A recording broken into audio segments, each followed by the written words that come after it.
देखिए विद्यार्थियों, आज हम 10th साइंस का चैप्टर नंबर 9 का एक टॉपिक पढ़ने जा रहे हैं, गोलीय दर्पण। गोलीय दर्पण के बारे में पढ़ने जा रहे हैं। गोलीय दर्पण, ठीक है। सबसे पहले बात करते हैं गोलीय दर्पण कहते किसे हैं।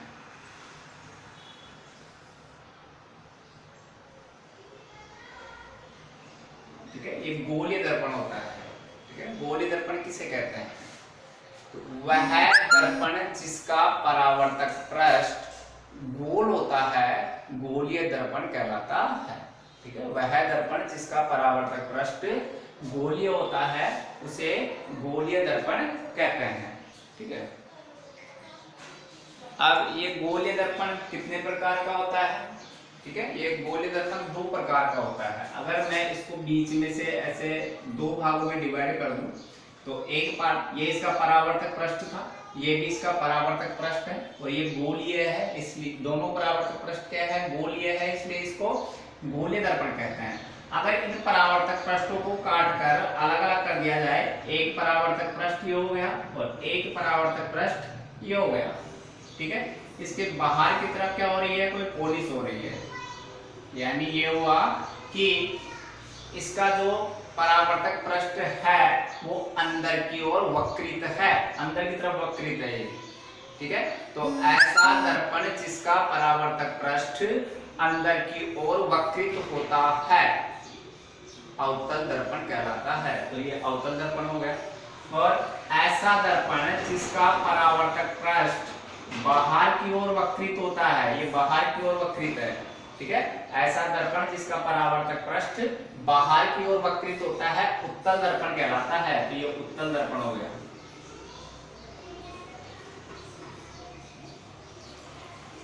ऐसा दर्पण जिसका परावर्तक पृष्ठ अंदर की ओर वक्रित होता है अवतल दर्पण कहलाता है। ये अवतल दर्पण हो गया। ठीक है, तो गोलीय दर्पण दो प्रकार के होते हैं जो आपको मैंने बताया। अब हम गोलीय दर्पण से संबंधित कुछ परिभाषाओं के बारे में पढ़ते हैं। ठीक है, ये गोलीय दर्पण है और ये गोलीय दर्पण का क्या है? केंद्र है। इसको हम कहते हैं वक्रता केंद्र। इसको क्या कहते हैं? वक्रता केंद्र कहते हैं, वक्रता केंद्र। ठीक है, गोलीय दर्पण के केंद्र को वक्रता केंद्र कहते हैं, जिसे C से व्यक्त किया जाता है। और ये इस दर्पण की क्या है? त्रिज्या है, यानी गोलीय दर्पण की त्रिज्या को वक्रता त्रिज्या कहते हैं, जिसे R से व्यक्त किया जाता है। समझ में आ रही बात? ये यहां से लेकर और यहां तक क्या है? कोई परावर्तक पृष्ठ है, ये परावर्तक पृष्ठ है। इस परावर्तक पृष्ठ का जो मध्य बिंदु होता है, कहां पे है ये मध्य बिंदु? यहाँ पे। परावर्तक पृष्ठ के मध्य बिंदु को ध्रुव कहते हैं, जिसे P से व्यक्त किया जाता है। ये क्या है? ध्रुव। ठीक है, परावर्तक पृष्ठ के मध्य बिंदु को ध्रुव कहते हैं, जिसे P से व्यक्त किया जाता है। इधर भी होगा ध्रुव, ये भी ध्रुव ही है। ठीक है, अब बात करते हैं मुख्य अक्ष की। ठीक है, मुख्य अक्ष किसे कहते हैं? ये क्या है? वक्रता केंद्र, और ये क्या है? ध्रुव, और ये भी क्या है? ध्रुव। इनसे कोई रेखा गुजरती है, ठीक है, उसे मुख्य अक्ष कहते हैं।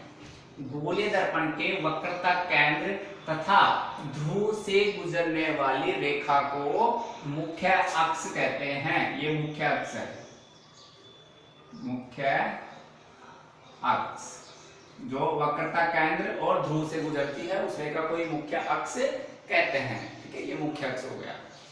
अब मैं बता दूं आपको, अवतल दर्पण जो होता है वो प्रकाश किरणों को परावर्तन के पश्चात क्या करता है? किसी एक बिंदु पर मिलाता है, यानी केंद्रित करता है। जबकि उत्तल दर्पण प्रकाश किरणों को परावर्तन के पश्चात फैलाता है, डाइवर्स करता है, फैला देता है। ठीक है, तो इसी क्रम में हम आगे कुछ परिभाषाएं और पढ़ेंगे। ये क्या हो गया? इसका मुख्य अक्ष हो गया। ठीक है, ये ध्रुव था यहाँ पर मध्य बिंदु, यहाँ पर ये क्या है? वक्रता केंद्र है। ऐसे ही इसमें भी ये मुख्य अक्ष हो गया, ये इसका ध्रुव हो गया, ये वक्रता केंद्र हो गया। ठीक है, अभी मैंने बताया था जब कोई प्रकाश किरणें अवतल दर्पण पर आपतित होती है तो परावर्तन के पश्चात किसी एक बिंदु से गुजरती है, उस बिंदु को अवतल दर्पण का मुख्य फोकस कहते हैं। कैसे? देखिए, जैसे कि ये प्रकाश किरणें आपतित हो रही है, ये ऐसे आपतित हो रही है, किसके समांतर आ रही है? मुख्य अक्ष के समांतर आ रही है। ठीक है, जब कोई प्रकाश किरणें अवतल दर्पण के मुख्य अक्ष के समांतर आपतित होती है तो परावर्तन के पश्चात किसी एक बिंदु से गुजरती है, उस बिंदु को मुख्य फोकस कहते हैं, जिसे F से व्यक्त किया जाता है, मुख्य फोकस। ये तो अवतल दर्पण का मुख्य फोकस हो गया। उत्तल दर्पण का मुख्य फोकस किसे कहते हैं? जब कोई प्रकाश किरणें उत्तल दर्पण के मुख्य अक्ष के समांतर आपतित होती है, अब देखो ये रियलिटी में क्या करता है? प्रकाश किरणों को फैलाता है, ये केंद्रित करता था तो ये फैला दिया, वास्तव में तो इधर फैल रही है ऐसे।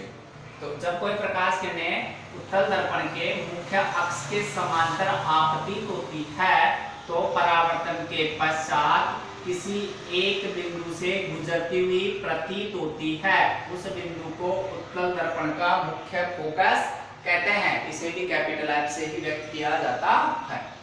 तो ये मुख्य फोकस हो गया।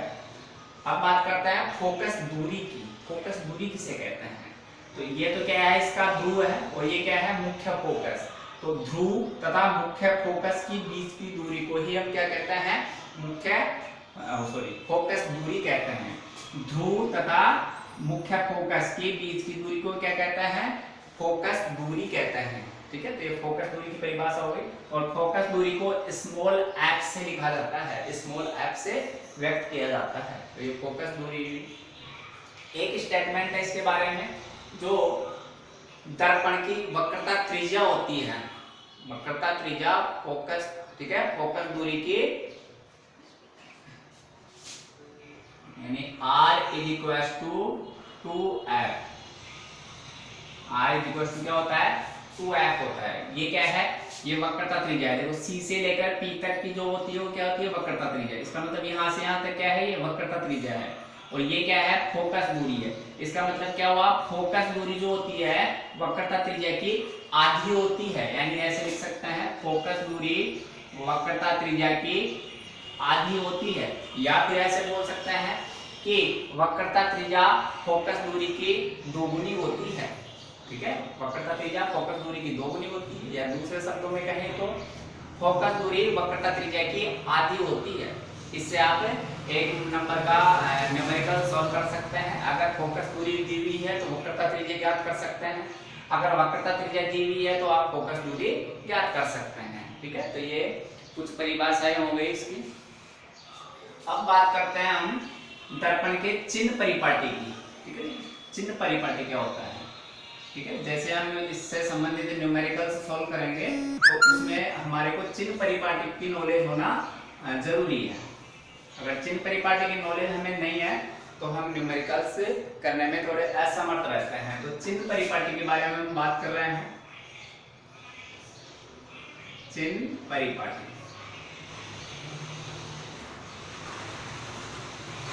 तो पहले चिन्ह परिपाटी कहते किसे हैं? चिन्ह परिपाटी कहते किसे हैं? तो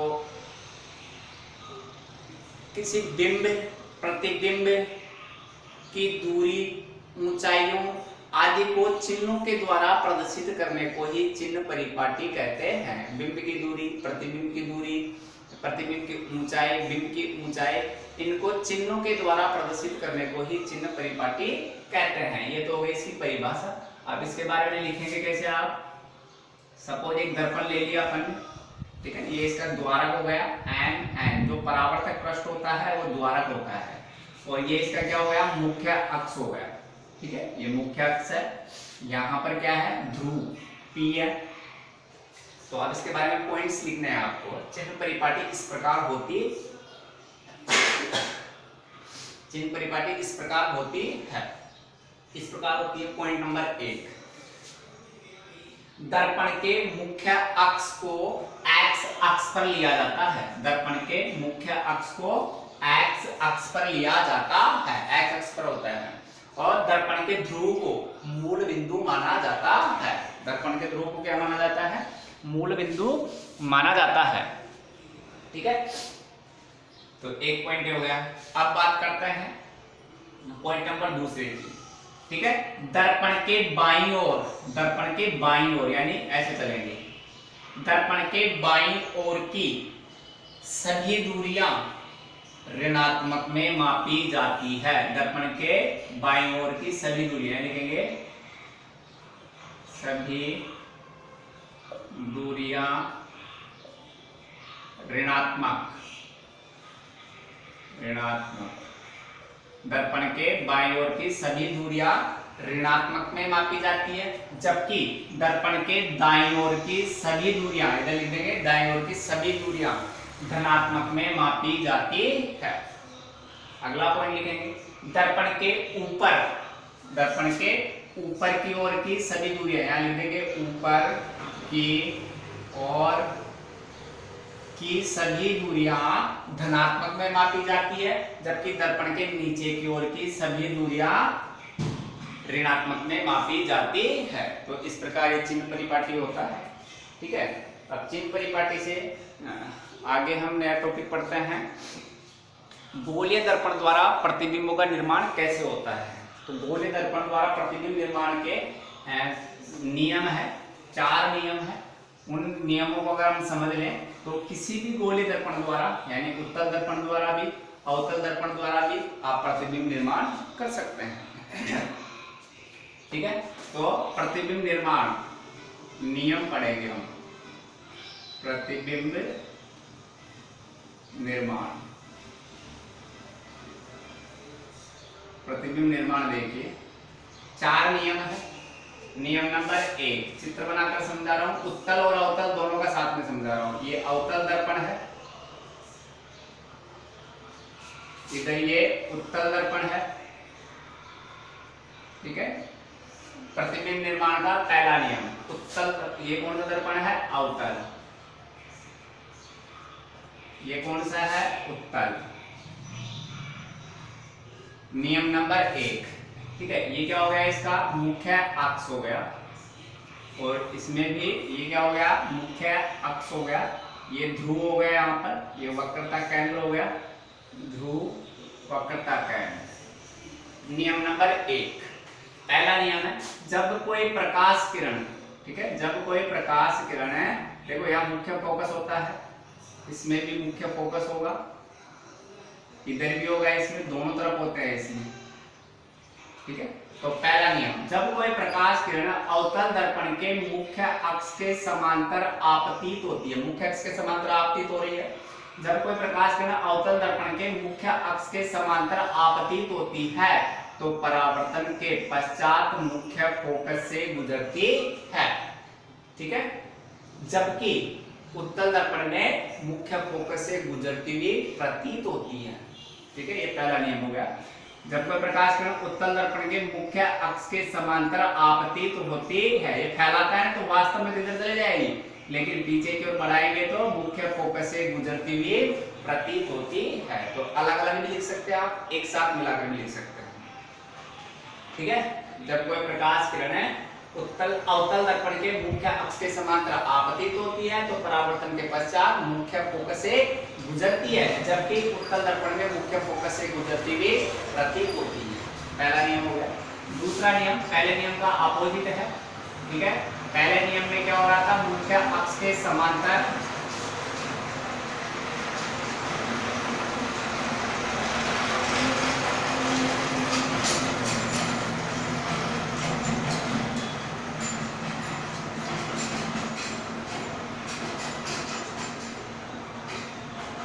पहले नियम में क्या होता है? मुख्य अक्ष के समांतर आती थी और परावर्तन के पश्चात मुख्य फोकस से गुजरती है, इसमें उल्टा हो जाएगा। दूसरा नियम, जब कोई प्रकाश किरण अवतल दर्पण के मुख्य फोकस से आपतित होती है तो परावर्तन के पश्चात मुख्य अक्ष के समांतर हो जाती है। जब कोई प्रकाश किरण अवतल दर्पण के मुख्य फोकस से आपतित होती है तो परावर्तन के पश्चात मुख्य अक्ष के समांतर हो जाती है, जबकि जब कोई प्रकाश किरण उत्तल दर्पण के मुख्य फोकस से आपतित होती हुई प्रतीत होती है। ये मुख्य फोकस से आपतित होती हुई प्रतीत होती है। तो परावर्तन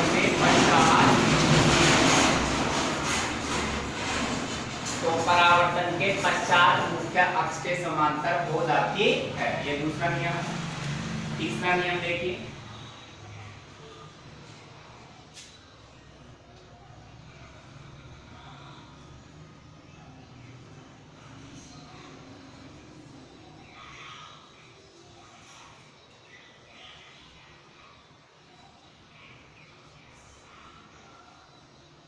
नियम नंबर 3, जब कोई प्रकाश किरण अवतल दर्पण के वक्रता केंद्र से आपतित होती है, ये वक्रता केंद्र से आपतित हो रही है, तो परावर्तन के पश्चात पुनः उसी पथ पर वापस लौट जाती है। यानी ऐसे आई है तो वापस इसी पे लौट जाती है। ठीक है, जब कोई प्रकाश किरण अवतल दर्पण के वक्रता केंद्र से आपतित होती है तो परावर्तन के पश्चात पुनः वापस उसी पथ पर लौट जाती है। इसमें होगा, जब कोई प्रकाश किरण उत्तल दर्पण के वक्रता केंद्र से आपतित होती हुई प्रतीत होती है तो परावर्तन के पश्चात पुनः वापस उसी पथ पर लौट जाती है। ये तीसरा नियम है। चौथा नियम देखिए, ये चौथा नियम है। ये ध्रुव हो गया इसका, ये इसका ध्रुव हो गया। ठीक है, यहाँ पर मुख्य फोकस है, ये वक्रता केंद्र है, ये मुख्य फोकस, ये वक्रता केंद्र, मुख्य फोकस वक्रता केंद्र, इसमें दोनों तरफ होता है। चौथा नियम दोनों में समान है। जब कोई प्रकाश किरण किसी दर्पण के ध्रुव पर आपतित होती है तो परावर्तन के पश्चात समान कोण की रचना करती है। यानी ये कोण क्या होगा, बराबर, जो हमने परावर्तन के नियम में भी पढ़ा है, आपतन कोण बराबर होता है परावर्तन कोण के। ठीक है, तो क्या हुआ ये चौथा नियम, जब कोई प्रकाश किरण किसी भी दर्पण के, चाहे उत्तल हो चाहे अवतल हो, के ध्रुव पर आपतित होती है तो परावर्तन के पश्चात समान कोण की रचना करती है। इसमें भी ऐसा ही होता है। तो ये 4 नियम है प्रतिबिंब निर्माण के, इनके आधार पर आप प्रतिबिंब निर्माण कर सकते हैं। ठीक है, आज के लिए इतना ही बहुत है।